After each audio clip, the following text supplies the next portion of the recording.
what if was true. Now I've done that. Now you have demonstrated on my ekran. Slide source, start from the first slide. Let's go down with our slides. And let's skip the slide on inputs and start briefly looking about the tools. How does it look like? At the center of CitEc, we have a MySQL database. We use the popular PDF, a text extractor. It's the only one Hostemann worked with. And then the Hostemann used parse basically out of the box without any changes, and it works. And then the whole thing is together by some in-house Perl scripts. And that's really what CitEc is about. The main important thing about CitEc, since it's been running since 2001, so it's really about sustainability. That's what Epic is all about, really. It's about keeping things running. It's not using the latest and greatest technology without external funding. We have those tiny external fund source with a company that actually sponsors the server, and then Hostemann Cruz does all the work in maintaining it, right? So it's not likely to go down like Opsit or site-based projects that started with great fanfare but closed down very quietly as soon as the funding for them was finished, okay? So now here's the new kid on the block is CitEcCyr. That's what I came along with when started this, and that's what the title comes from. Really, it's a funded project now by the Russian state organization I mentioned in the second slide, and that really combines two unfunded projects, essentially CitEc and something in Russia called SocialNet, really. And so the basic objective is to take the CitEc technology and build a citation database from Russian publication. Now, the name is really somewhat confusing because it doesn't really convey what the project is about, but that's the name we're currently stuck with. So basically, we're having a two-part system, right? We have a system called SocialNet, right, which sounds really something like a social thing, and yes, it initially comes from a disciple of mine, Sergei Ivanovich Parinov, who set up a Russian version of Webpack called CitEc, and that then evolved into SocialNet, which was then for the broader social sciences, but mainly it's been aggregating a lot of data about Russian scientific publications. Okay, and so that gives us basically access to metadata about papers and about papers themselves, and then we will have CitEcCyr basically using the CitEc technology to build a citation index for this bibliographic data, right? The aim for the whole project is to be openly available, so we try to make the software and the data to be reusable. And because we have this two-node start, we are immediately in a need to actually make some coordination between these two nodes, between the CitEc and the CitEcCyr nodes. So for that, we've already developed some protocols on how to get this to work. The first protocol I want to mention is Praga. Basically, it's a metadata format to express the result of a citation parsing effort. So actually, no, of a reference parsing effort and citation linking. So basically, the status information that CitEc already has about the documents that are already looked at by CitEc is made publicly available in an XML format, a very simple XML format, and it being put out for the CitEc data.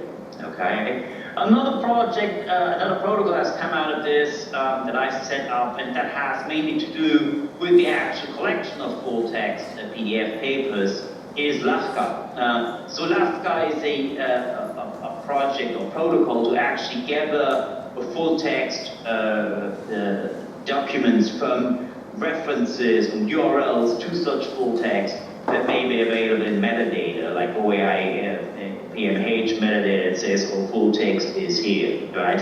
And it's storage in VAR files. So this is a generic protocol that has been developed by the digital preservation community. And this is implemented in part for SocialNet and Epic. There are some parts that are not implemented that have to do with deeper digging for these actual documents. And that is a URL given. And then there is this, I mean, it was mentioned about a couple of talks ago that challenging bulk, that sharing bulk data is still a challenge. I don't think that it is. If you use rsync, public rsync, it will do it very, very easily. I mean, I'm distributing the whole of Redpack to people who are in the know. via public parsing is something that is completely painless.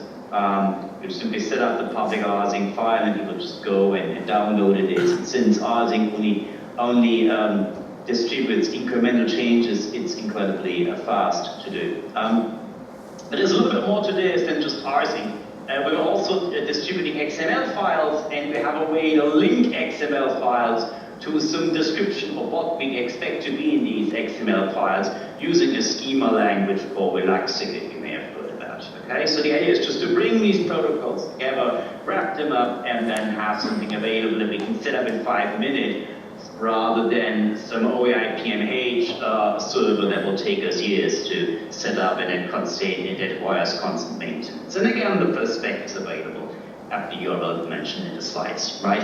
Now there's some other aspects of CitEcCyr which have to do with the usage of the citation data once it is there in terms of PDF annotation. It's something that Sergei Ivanovich Palinov likes. For my part, and for Samuel's part, we're really interested in building the Russian citation index. And that means looking at reference data, either we're getting it from PDFs or we're getting it from providers, publishers that have given us reference data, and then we're looking at this. And for me, that really means looking at Russian language reference data, right? So even if we're getting reference data, we're looking at making a specific citation index for Russian data, which means that we're looking at Russian language references to other languages, to other documents that are in Russian, okay? So I don't know exactly what the state of play is. Again, you know, I'm getting more and more hand waving as I go along. I think Scopus and Web of Science don't actually do these Cyrillic documents. So references to these documents have to be transliterated into Roman script, sorry. And therefore, unfortunately, there has been a tendency to translate or transliterate references. Okay? There's also an established commercial player in the area known as the Russian Index of Scientific Publications, but it's not an open project. Okay? So CitEc uses Parsit, and it has been mentioned here, and it works very well, and it works completely out of the box. Okay? I believe that it's because it's been used with computer science in mind, and economics has a citation style that is similar to one that is used in economics, so it works out of the box, which is amazing. And it's written in Perl, which I know, and it's actually understandable Perl. You know, Perl has a reputation of being read-only code, right? So I actually did study Parsit to try to adapt it to our situation, right? There are some issues that I find there, you know. The regular expression needs to be changing. I wrote a library for that. The dictionaries make them, they're hard to extend. So part of the code duplicated, and part of the code deals with omni-page. So at this time, I'm actually thinking of rewriting, so I'm trying to restructure Parsit is to rewrite a specific parser for Russian reference strings that actually takes into account the specifics here of the strings, and it lifts parts of the Parsit code for inspiration, rather than restructuring Parsit, which would be a lot of work and essentially would make me the maintainer of something that is derived from Parsit. Okay?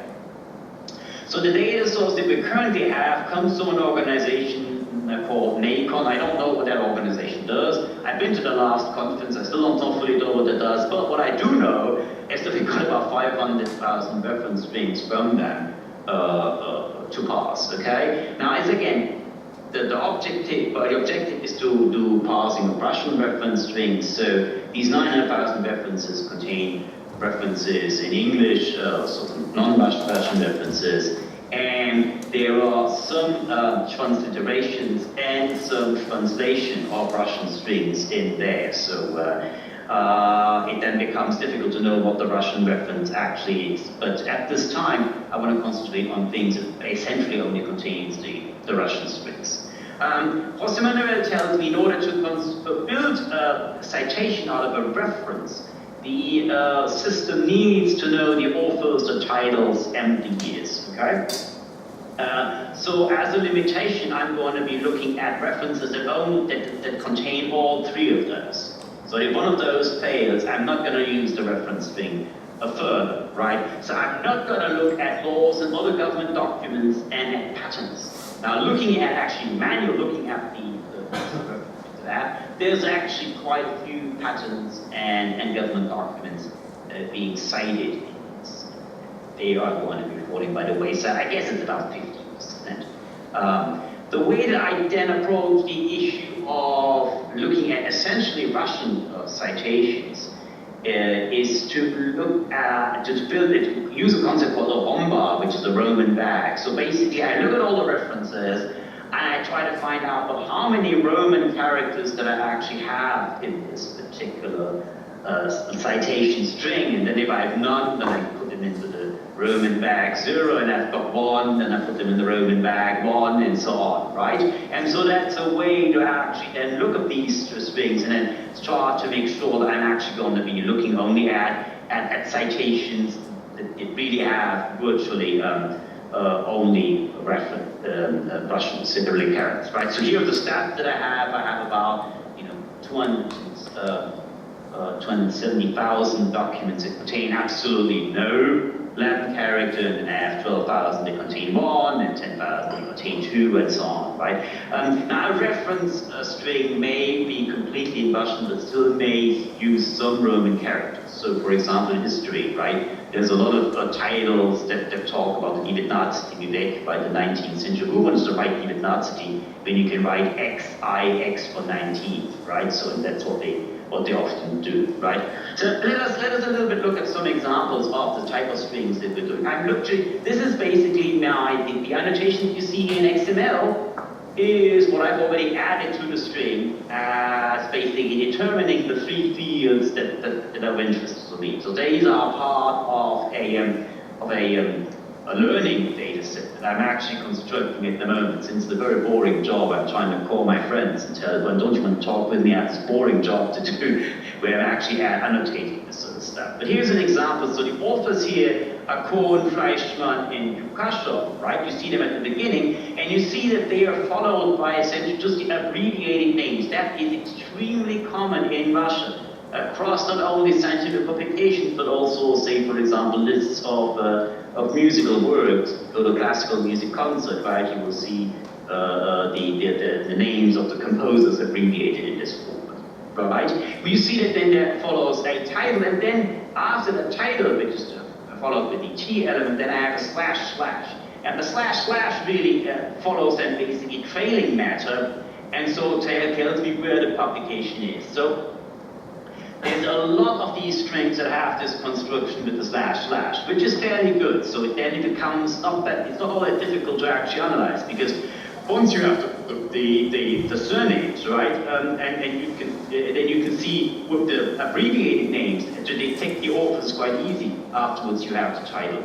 Here's another example that actually uses only one /, right? So we have this Dmitriyenko chap. And the title ends here, and afterwards it comes after read this ... I think this is a PhD dissertation of some sort, right? This string after read this comes in, and it uses this / then later on, but the after read really is a hint that at this particular point the title is finishing, right? A third example here, it does have that you do not have any separator after the title. So the title here ends with a dot, right? That's where I assume the title ends, but I have to be human to actually find out, and I actually have to be human who has some reasonable understanding of Russian to find out where the end actually is. These codes here are fairly unusual, so it's not a normal feature to say, oh, there's some publication title that actually comes with codes.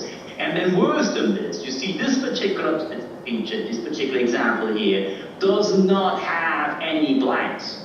So actually, when you're looking at this Shulgin MA, right, the guy here up here, afterwards, immediately after the MA dot, immediately finds the next Sarkanitian, the word Sarkanitian, without a dot. Similar thing, you see Lichki here, which is actually, I think this should be an overdue dot, and then immediately comes the ship. These are citation things I'm not sure we actually going to be able to pass, because the lack of a dot. And unfortunately, there are a few, maybe between 5 and 10% of them that are afflicted with lack of dots. Okay, so summarizing this, okay, so no first names in the authors. First of all, no markers for anything used. The strings usually start with the authors if they're authors. If there are no authors, we're not going to consider it anyway. Okay. The fact that we have no first names actually makes it easier to find out where the authors are, because we can use abbreviated capital letters. Okay. And I've been doing work on actually hunting down author names. So I took a stock of author names from the website, and I looked at the actual references that I have and tried to mine them for more author names. Okay? So, and I'm also going to attempt to take the bibliographic information again, mine that for author last names. So that I have a number of author last names, and that gives me both the beginning of the citation as well as leads me towards the beginning of the title string. Okay? The years are relatively easy to spot. It's essentially like something like a 1,000 or 2,000 feature, a 1900 and 2000 or something like that string. At the end towards the end, like past, it has this location parameter that goes between 1 to 12 that may be useful in here to use some sort of location thing in here. Okay. The remaining problem then is to really find out where the title is. The titles really start and then after the list of authors. So the start of the title is easy to find. The problem then is the end of the title. Right? So the end of the title is the problem. So here is my current thinking, which I haven't implemented, is to develop a concept that I call tailicity. So I'm looking at actual strings that have the slash, and there's quite a few of those that have the slash. I'm going to look at those, and I'm going to determine that everything after the slash is not part of the title. I'm going to count the amount of features here it is, and then associate with every feature a tailicity factor, which means how much I've seen it after the slash. Okay, so that I then know how much I expect that to happen towards the end. So if the slash is not present, I can see a string of words, features that have low tailicity, followed by a string, a sequence of words that have high tailicity, and that should be able to give me the end. Okay, so here are some features that I want to use in here: surnames, initials, the slash, the double slash, right, the tailicity, the location, and then the potential year, right? I'm also going to use the generic features that parse provides me, and that's what I'm going to be looking at, okay? Then now, parse actually tokenizes features at blanks. And as I've said, doing parsing, tokenizing at blanks will make it, I think, impossible to take references where the actual fields are not delimited by blanks. So where there is no space between the title, between the author and the title of the location string or other information that follows the title. And I'm not sure what to do about that. Obviously, not tokenizing at the string, not tokenizing at white space is going to be making the application very different from existing things, and I'm not sure if I should be going down that road. So advice on this would be quite welcome. And I'm afraid that's pretty much that's basically the state of play that we're dealing with, right? Okay, thank you very much for your talk.